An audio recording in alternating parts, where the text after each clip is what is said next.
ਕੁੱਤੇ ਦਾ ਬਿਸਕੁਟ ਖਾ ਲਿਆ ਨੇ ਤੇ ਆਪਣੀ ਬੁੱਢੀ ਤੇ ਗੁੱਸਾ ਕਰਨ ਦਾ ਨਾ ਕਰਨਾ।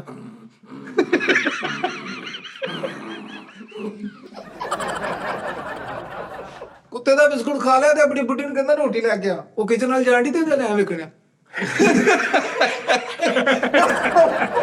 ਜਿੱਧਰ ਜਾਵੇ ਉਧਰ ਉਧਰ ਵੇਖੇ।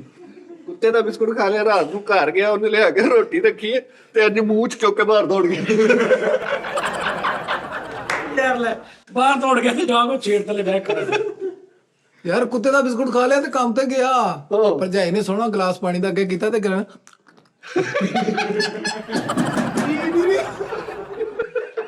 ਕੁੱਤੇ ਦਾ ਬਿਸਕੁਟ ਖਾ ਲਿਆ, ਘਰ ਦੀ ਨੇ ਰੋਟੀ ਰੱਖੀ ਤੇ ਸਿਰਫ ਉਹਦੇ ਵੇਖ ਰਿਹਾ ਕਰਕੇ ਤੇ ਉਹਨੇ ਅੱਜ ਕੀਤਾ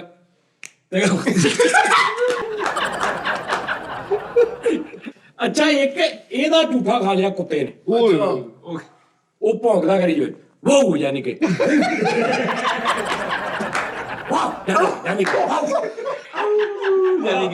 ਤੇ ਇਹ ਉਹਦੇ ਨਾਲ ਬੇਟਾ ਨੂੰ ਕਹਿੰਦਾ ਮੇਰੀ ਗੱਲ ਵਾਹ ਸੰਗਾ ਤੋਂ ਲਾਉਂਦੇ ਕਹਿੰਦਾ ਵਾਹ ਯਾਨੀ ਕਿ ਦੋਵੇਂ ਲੱਗੇ ਆਪਸ ਮਿਕਸ ਹੋ ਗਏ।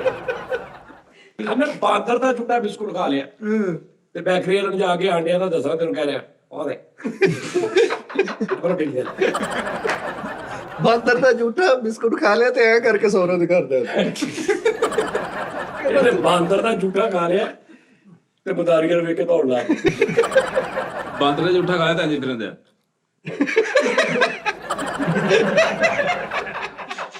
ਬੱਕਰੇ ਦਾ ਝੂਠਾ ਖਾ ਲਿਆ, ਸਕੇ ਵੀ ਉਹਨੂੰ ਤੁਰੇ ਜਾਂਦੇ ਨੂੰ ਪਿੱਛੋਂ ਇੱਧਰ ਢੁੱਡ ਮਾਰੀ ਜਾ ਕੇ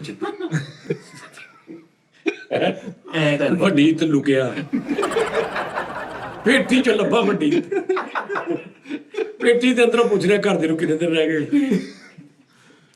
ਚੱਕੀ ਦੁੱਬੇ ਦਾ ਤੰਦ ਲਵਾ ਲਿਆ ਇਹਨੇ ਤੇ ਪਿੱਛੇ ਸਰਾਣੇ ਬੰਨ ਕੇ ਫਿਰਦੇ। ਖੋਤੇ ਦਾ ਝੂਠਾ ਖਾ ਲਿਆ ਨੇ, ਕਹਿੰਦੇ ਰੋਟੀ ਹੋਰ ਖਾਣੀ, ਕਹਿੰਦਾ ਬਸ ਬਸ ਬਸ ਐਂ ਕਰੀ ਗਿਆ ਵੀ ਡਰ।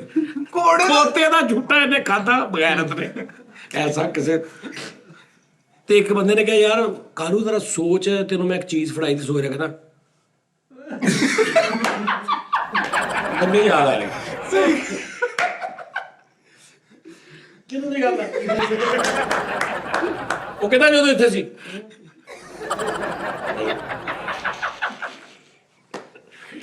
ਖੋਤੇ ਦਾ ਝੂਠਾ ਖਾ ਲਿਆ ਤੇ ਨਵੀਂ ਜਰਸੀ ਲਈ ਤੇ ਉਹਨੂੰ ਦਰਮਿਆਨ ਚ ਨਾ ਗੋਲ ਜਿਹਾ ਕੱਟ ਲਿਆ। ਮੈਂ ਕਿਹਾ ਇਹ ਕੀ ਕਹਿੰਦਾ ਪੂਛ ਨਹੀਂ ਨਿਕਲਣੀ। ਖੋਤੇ ਦਾ ਝੂਠਾ ਖਾ ਲਿਆ ਤੇ ਇੱਕ ਬੰਦੇ ਨਾਲ ਲੜਾਈ, ਉਹਨੂੰ ਕਹਿੰਦਾ ਮੇਰੇ ਪਿੱਛੇ ਆਂਤਰ ਮੈਂ ਦੱਸਾਂ ਲੱਤੀ ਮਾਰਨ, ਉਹਨੂੰ ਕਹਿੰਦਾ ਇੱਟ ਤੇ ਆਪਣੇ ਪਿਓ ਦਾ ਤੇ ਮੇਰੇ ਪਿੱਛੇ ਆ।